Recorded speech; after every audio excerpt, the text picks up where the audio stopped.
very complicated, multi-dimensional question.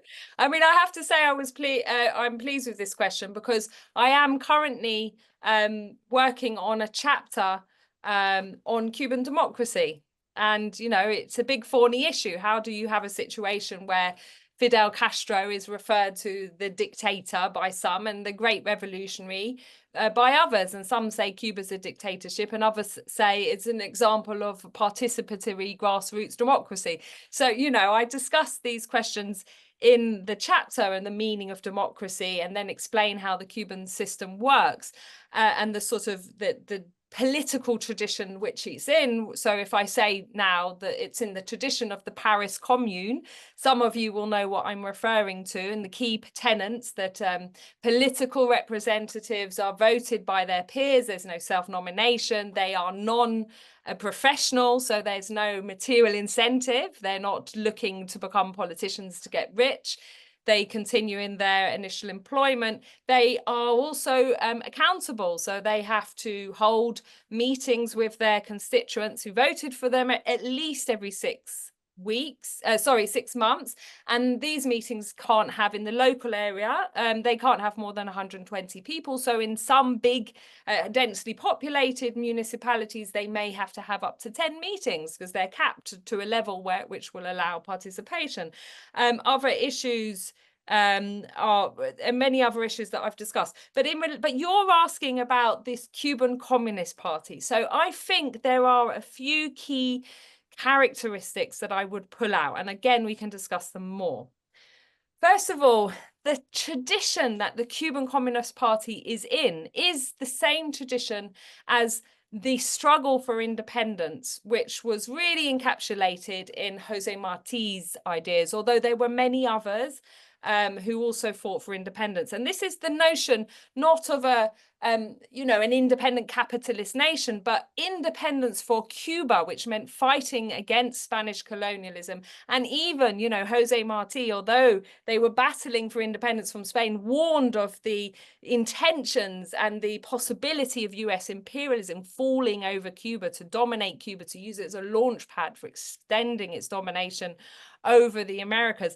So the central to the Cuban revolutionary demand has been the theme of social justice and sovereignty.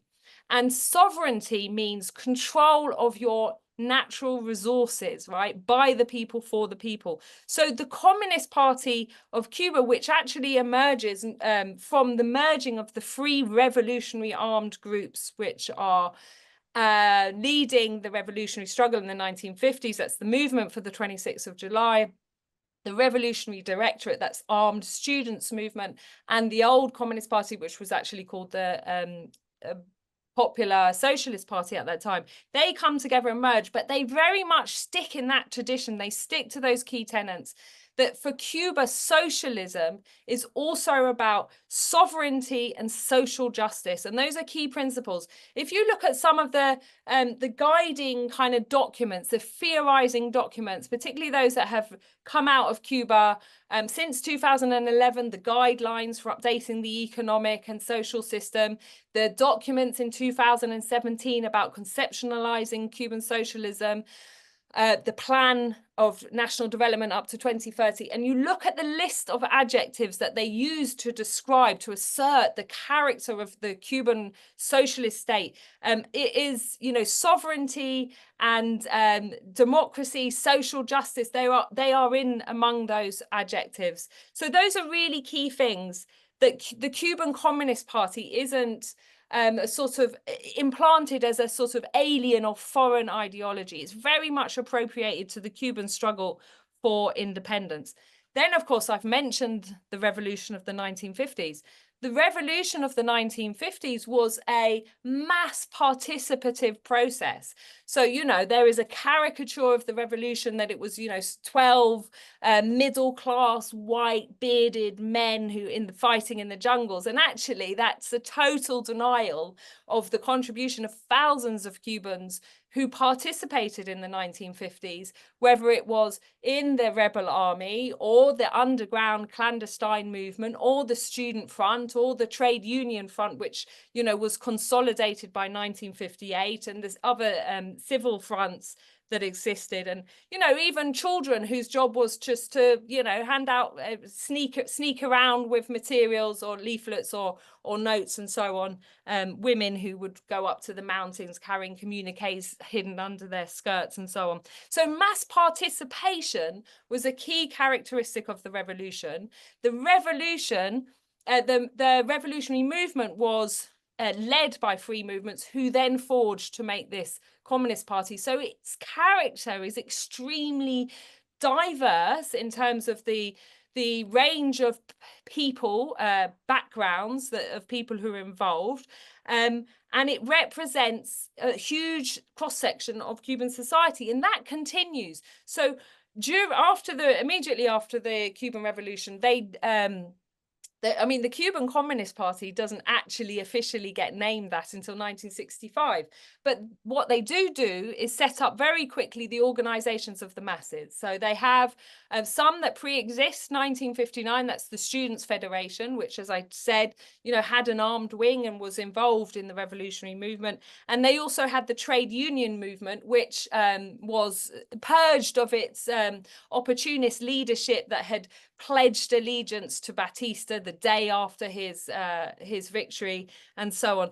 But they also then set up a women's federation. They set up a association for small farmers. They set up the street committees, which were initially for revolutionary vigilance, as Fidel called it, because of bombing and terrorism that they were experiencing on a daily basis at that time. So the organizations of the masses were set up, local council, local government was set up. The idea was, how can we convert the mass participation that we had during the revolutionary process and actually expand it when there isn't the terror of knowing that if you're caught contributing to the revolutionary movement, you'll be brutally killed or detained, which is what happened.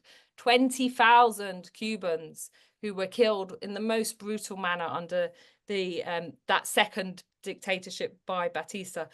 So it's this sort of tradition of participation, of democracy and diversity. And, you know, I'm in the chapter, I'm talking about how the system, the organs of people's power, the national system of people's power is set up. And, you know, it's quite hard to write about because it's fascinating and it's so dynamic. So you start writing about how, you know, it was, but then they have this built-in process of perfeccionamiento. So let's constantly evaluate what we're doing, what could be done better, and how we can make improvements. And their notion of improvements is making this political system as decentralized as possible and increasing the level of local participation. So right now in Cuba, they're going through a process of territorial decentralization. The idea is to increase the amount of control that local municipalities, I don't know what that would be in the United States. In Britain, the equivalent is a borough. In Cuba, a municipality, it's a sort of a neighborhood, let's say. And they're they're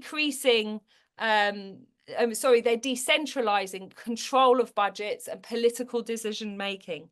So within that, in every layer, there are committees that are elected directly, secret ballot among the population, and a rotating sort of leadership of these. So most Cubans have some experience of governance, of decision making, of responsibility, of accountability. It's a fascinating process. But you might say, well, I asked you about the Cuban Communist Party and you're telling me about, you know, the local elections. But the two are entwined because, interestingly, we're constantly told that Cuba is a one-party state. And I'm not going to deny that Cuba is a one-party state, but it has no party elections, because one of those tenets of the Cuban electoral system is that people do not stand as a member of the Communist Party.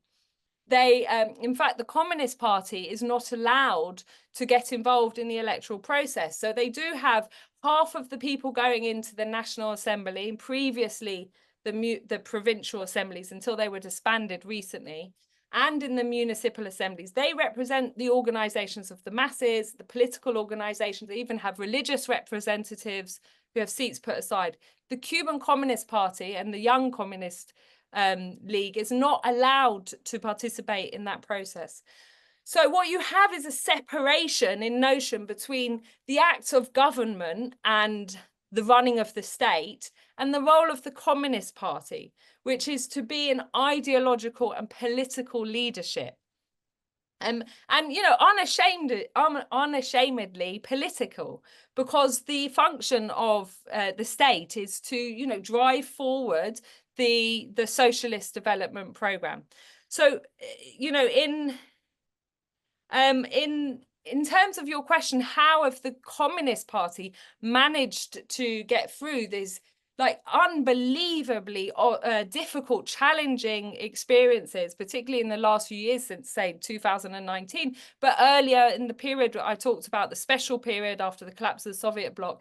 It's because the communist people is extremely representative of the population, and it has a constant dialogue and communication with the population.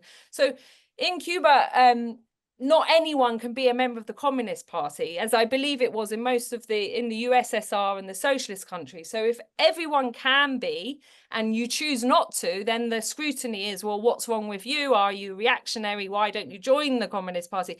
In Cuba, it is a privilege and a, you know, and a sort of your credentials for joining are that you are the hardest working, you are the most prepared to sacrifice, you are the best to represent your community and you know, the national values of a socialist state. So these are very important things. When you look at moments of crisis, one of the things you'll note in the internal debate is always the question about, is the relationship between the Communist Party and the people strong enough? What can we do to strengthen it? And that is a current debate underway in Cuba.